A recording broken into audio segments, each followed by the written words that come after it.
Hello बच्चों, कैसे हैं आप लोग। आशा करती हूँ आप सभी घर पर होंगे, सुरक्षित होंगे। मैं आपकी अध्यापिका नम्रता आपकी हिंदी की कक्षा में पुनः उपस्थित हुई हूँ और आज हम एक नए पाठ की पढ़ाई करेंगे। तो चलिए इस पाठ को देखते हैं। सबसे पहले देखेंगे कि यह एक कविता है जिसे हम लोग आज पढ़ेंगे और इस कविता के लेखक हैं सोहनलाल द्विवेदी। तो चलिए शुरू करते हैं।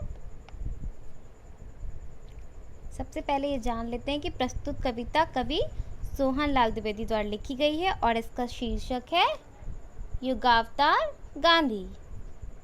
युगावतार गांधी से हमारा तात्पर्य उस युग के अवतार यानी उस युग यानी कि जो अंग्रेज़ों का युग था, जब हमारा देश अंग्रेज़ों का गुलाम था। हम उस युग की बात कर रहे हैं। तो उस युग में अंग्रेज़ों से मुक्ति दिलाने वाले भगवान रूपी मनुष्य यानी कि गांधी, उसकी बात हम करेंगे। इसीलिए उन्हें यहाँ हमने युगावतार गांधी का नाम दिया कि वो उस युग के अवतार थे, इसीलिए उन्हें हम लोगों ने यहाँ पे युगावतार की उपाधि दी है। ठीक है, चलिए अब इस कविता को देखते हैं। पहली 4 पंक्तियों में क्या बताया गया है, चलिए पढ़ते हैं। चल परे जिधर दो डगमग में, चल परे कोटि पग उसी ओर, पर गई जिधर भी एक दृष्टि, गर गए कोटि दृग उसी ओर। इन पंक्तियों में कवि क्या बताना चाह रहे हैं? इन पंक्तियों के माध्यम से कवि हमें यह बताना चाह रहे हैं कि जिस तरफ या जिस रास्ते पर तुम्हारे पग यानी गांधी जी के पग, तो जिस तरफ तुम्हारे पग चल पड़े उधर ही सैकड़ों करोड़ों कदम भी चलने लगे। जिधर तुमने एक बार दृष्टि डाल दी उसी तरफ करोड़ों लोगों की दृष्टि देखने लगी। जिसके सिर पर निज धरा हाथ उसके शिर रक्षक कोटि हाथ, जिस पर निज मस्तक झुका दिया झुक गए उसी पर कोटि माथ।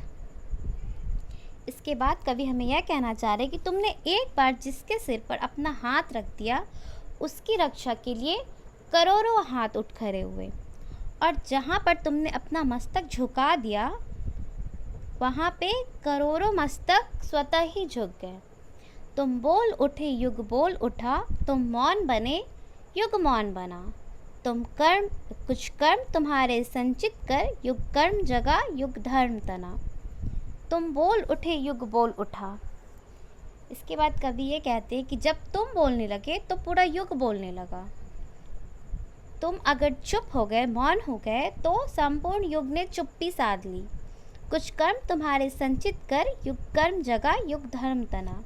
तुम्हारे कर्मों से सीख लेकर उस युग के लोगों ने कुछ विशेष कर्तव्य किए, कुछ विशेष कर्म किए या फिर धर्म की स्थापना की। तो तुमसे सीख लेकर सबने किया। धर्माडंबर के खंडर पर कर पद प्रहार कर धरा ध्वस्त, मानवता का पावन मंदिर निर्माण कर रहे सृजन व्यस्त। उसके बाद कवि कह रहे हैं कि धर्माडंबर के खंडर पर, धर्माडंबर से यहाँ क्या तात्पर्य है? धर्माडंबर से यहाँ तात्पर्य जो धर्म का आडंबर करते हैं या धर्म का दिखावा करते हैं, ढोंग करते हैं, तो उस पर तुमने अपने पैरों से ऐसा प्रहार किया कि वो मिट्टी में मिल गए। मानवता का पावन मंदिर निर्माण कर रहे सृजन व्यस्त। और उसके बाद तुमने मानवता यानी कि मानव की सहायता करता है, मानव की मदद करता है। तुमने उसका पावन मंदिर बनाया कि मानव को एक दूसरे के काम आने का काम करता है। तो तुमने मानवता के पावन मंदिर का निर्माण किया। बढ़ते हो जाते दिग्विजयी, गढ़ते तुम अपना राम राज। आत्मा आहुति के मणिमाणिक से मढ़ते जननी का स्वर्ण ताज। इसके बाद कवि कहते हैं कि तुम निरंतर चारों दिशाओं में जीत हासिल करते ही जा रहे हो और अपने राम राज यानी कि अपने राम राज की स्थापना, अपने राम राज से अर्थ था कि राम के राज्य में कहीं पे भी किसी भी प्रकार का अन्याय नहीं होता। तो तुमने अपने राम राज की स्थापना की और फिर तुमने अपना सब कुछ बलिदान कर लिया। मणिमाणिक से, आत्माहुति के मणिमाणिक से तुमने अपना सब कुछ बलिदान कर लिया। रत्न माणिक इन सबको त्याग कर तुमने भारत माता के लिए उसके सोने की ताज यानी कि उसकी आज़ादी दिलाने की कोशिश की, उसमें तुम आगे बढ़ते ही चले गए। इस्ती कराहती जगती के प्राणों में भरते अभयदान, अधमरे देखते हैं तुमको, किसने आकर यह किया त्राण। है अस्त्र शस्त्र कुंठित लुंठित, सेनाएं करते गृह प्रयाण, रणभेरी तेरी बजती है, उड़ता है तेरा ध्वज निशान। जो लोग आहत हैं, दुखी हैं, उन्हें तुम अभयदान यानी कि भय से मुक्त करते हो। जो अधमरे से हैं उनकी तुम आकर रक्षा करते हो। सभी अस्त्र शस्त्र तुम्हारे सामने बिना धार के, अस्त्र शस्त्र तुम्हारे सामने निशस्त्र अस्त्र शस्त्र होते हुए भी किसी में इतनी शक्ति नहीं कि वो तुम्हारे सामने अस्त्र शस्त्र उठा पाए। वो गिरे हुए हैं, बिना धार के गिरे हुए हैं तुम्हारे सामने। और सेनाएं अपने घर की ओर चली जा रही हैं, तुम्हें सामने देखकर सेनाएं अपने घर की ओर जा रही हैं।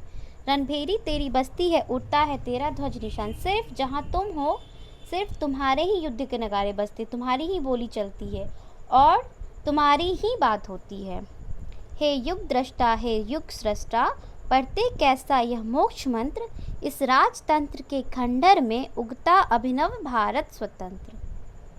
हे युग दृष्टा, हे युग सृष्टा, हे युग के स्वामी, तुम युग के स्वामी हो, तुम ही केवल इस युग के जानकार हो। तुमने ये कैसा मोक्ष का मंत्र पढ़ा जिसके बाद जो अंग्रेजों का राजतंत्र था, उस खंडहर राजतंत्र से तुमने स्वतंत्र भारत का अभिनव किया, या स्वतंत्र भारत का उद्गम हुआ तुम्हारे मोक्ष मंत्र से।